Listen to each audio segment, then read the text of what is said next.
قَلِيلًا مَا تَشْكُرُونَ. How little you're grateful. وَلَقَدْ خَلَقْنَاكُمْ ثُمَّ صَوَّرْنَاكُمْ ثُمَّ قُلْنَا لِلْمَلَائِكَةِ اسْجُدُوا لِآدَمَ فَسَجَدُوا إِلَّا إِبْلِيسَ. Very straightforward ayat. I'll go through a brief translation before we get to the heavy subject. We created you. We're the ones that created you. We're the ones who molded you. So I know what you like because I made you. And I know how I fashioned you. And I know the things I put inside of you. I know every one of your body parts. And I know every one of your cravings and every one of your temptations.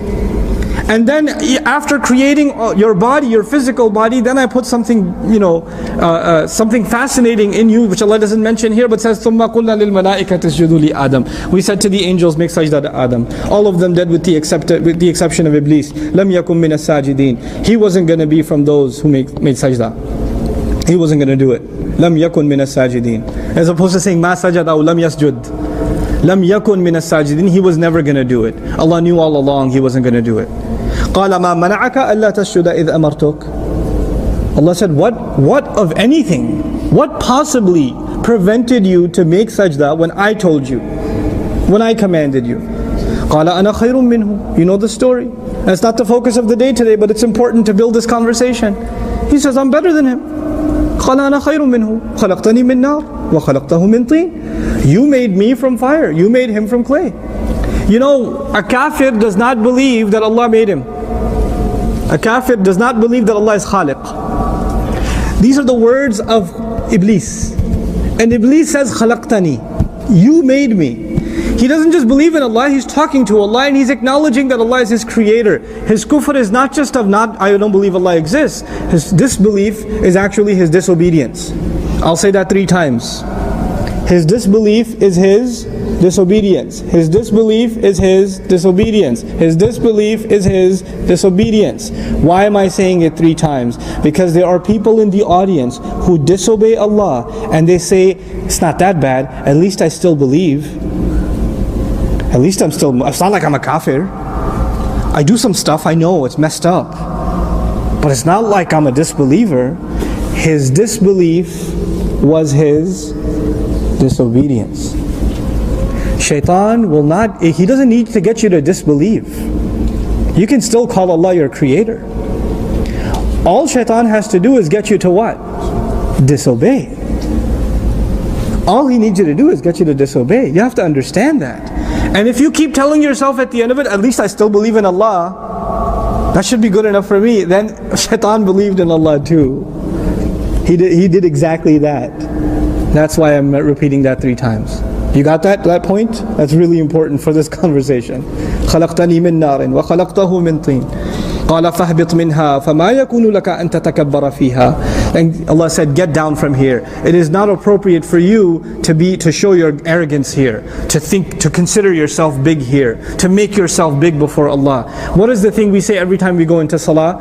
Allahu Akbar. Allahu Akbar. Allah is greater. Allah is greater. Allah is greater. Which means I am not. I am not. I am not. And Allah says when you disobey, that means you're greater. You think you're greater. That's disobedience. So Allah says to him, it's not appropriate for you to be arrogant in this place. فَخْرُجْ إِنَّكَ مِنَ الصَّاغِرِينَ. Then get out of here. Leave.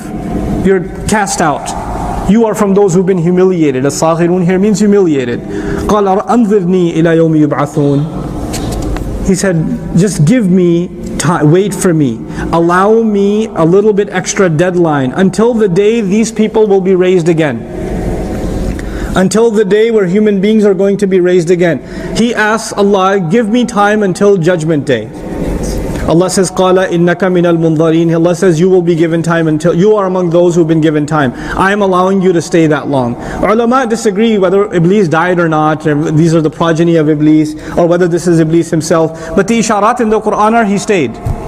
That he stayed. And he was, like even there are hadith in which he had, like the Prophet ﷺ faced him. You know, so he did stay and he's around. That Iblis, that same Iblis is still around. And he's got his armies.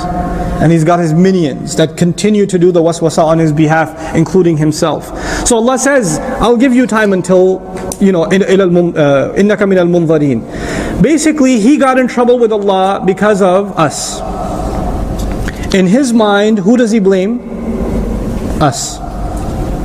You know, your 2 sisters in the house, not sisters in Islam, siblings. Your two sisters in the house. And you're both in the room. And one of them is on the phone. And the other one says, get off the phone. I was talking on the phone. And then the other one puts it down and says, you can't tell me what to do. And they start fighting each other. And then one of them gets in trouble. I'm not going to tell you which one. One of them gets in trouble. Now she got in trouble with the parents. But who does she look at with these eyes that could shoot lasers?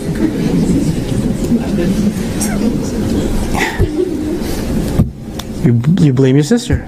It's your fault. I hate you. My parents hate me because of you. There's nothing that's wrong with me. I don't have a temper issue. I don't have any problems. It's you that made me look bad. So, this is now وَلِلَّهِ الْمَثَلُ الْأَعْلَى. It's still a relationship of qurb. Iblis he wants to show he's close to Allah. And now he's been humiliated because of the presence of who? He develops this hatred for human beings. And he says, Ya Allah, let me prove to you you made the wrong choice. Let me prove to you should not have honored them, you should have honored me. Let me prove to you that you should not have gotten me in trouble, they should be the ones in trouble. Give me time until Judgment Day. فَبِمَا أَغْوَيْتَنِي. Because you made me slip. Because you made me do wrong. You trapped me into it. Secondarily, he blames Allah too. لَأَقْعُدَنَّ لَهُمْ صِرَاطَكَ الْمُسْتَقِيمِ. I will sit waiting for them. قَعَدَ lahu in Arabic means to sit somewhere and wait to ambush somebody. Qa'ada means to sit somewhere, and with a lam means to wait, and you're waiting to ambush somebody. Like imagine on outside the door, one of you guys is behind the door of the masjid with a baseball bat, waiting for your friend to come out. Not with a baseball bat, maybe flowers or something, I don't know. But the idea is you hide and you wait for somebody to show up and then you attack them. And somebody who's waiting in ambush is exposing himself or not? He's not exposing himself. And does he attack all the time or at the right moment? He waits for the right moment and then he attacks, right? So that's captured inside لَأَقْعُدَنَّ لَهُمْ صِرَاطَكَ الْمُسْتَقِيمِ. I will be on the straight path, but I won't come out all the time. I'll find the right moment. And then I'll slip something in and slip out before they can realize I was there and that I said something to them. ثُمَّ لَآتِيَنَّهُمْ مِنْ بَيْنِ أَيْدِيهِمْ. Then I will come at them from right in front of them. What is right in front of us? The straight path leads to Jannah. I will come at them and say, don't go here. Don't go to Jannah. Jannah is too far, man. I gave you something right now. Why you got to work for Jannah? I'll give them short-term benefits. I'm giving you one of the many interpretations of each. He'll come at them from in front of them. وَمِنْ خَلْفِهِمْ. I'll come from behind them. I'll come from behind them, pulling them. You know, somebody who's attacking you from behind wants you to stop. You're making progress and they want you to stop. And they want you to head back. This expression is used in the Quran. انقلبتم على أعقابكم. You're going to turn back on your heels. You're going to reverse. You were making progress towards Allah, you start reversing. I will see that they're making progress and I'll start yanking them back. I'll attack them from behind. وعن شمائلهم وعن أيمانهم وعن شمائلهم. I'll come at them from their right and from their left. This has been interpreted in many ways. But their right means they'll be among good company, I'll still come to them. They'll be in bad company, I'll still come to them. Because on your yameen, you're doing good. I'll come. And the right side is associated with good deeds. The left side is associated with bad deeds. So from their right, even when they're doing good deeds, I'll still slip myself in. Even when you're reading Quran, he'll slip himself in. That's why Allah says, فَإِذَا قَرَأْتَ الْقُرْآنِ فَاسْتَعِذْ بِاللَّهِ مِنَ الشَّيْطَانِ الرَّجِيمِ. When you're reading Quran, seek refuge of Allah from shaitan. Why? You're doing a good deed. What shaitan got to do with a good deed? No, I'll come at them when they're doing good deeds. I'll attack them when they're doing bad deeds. I won't stop. I'll find the opportunity. وَلَا تَجِدُ أَكْثَرَهُمْ شَاكِرِينَ. And then you'll see, you'll find most of them aren't grateful. You're not going to find most of them grateful at all. In other words, when they disobey you, when they obey me, that means they are not grateful to you. Where did this passage begin? Allah said, we put you on the earth and we gave you lots of means to live well. Right? Remember that? How is the continuation of speech going here? Allah is teaching us, look, Allah asked us a few things that we shouldn't do. There are a few things we're not supposed to do. Most of what is on this earth is halal for us. How many meats are haram for us? You can count them. Compare that to what are the things that are halal for us? Uncountable. How many drinks are haram for us? Basically different variations of the same product, right? And how many kinds of drinks are halal for us? You can't count them. That's an uncountable amount. So the comparison between what Allah opened us for us to enjoy and the things Allah said to stay away from these things, there's no comparison. And you still go after the few things He told you not to do, then you are ungrateful. And Iblis says, look, the entire world you've opened for them and you've made halal for them, but the few things you've made haram, I'm going to make them do those.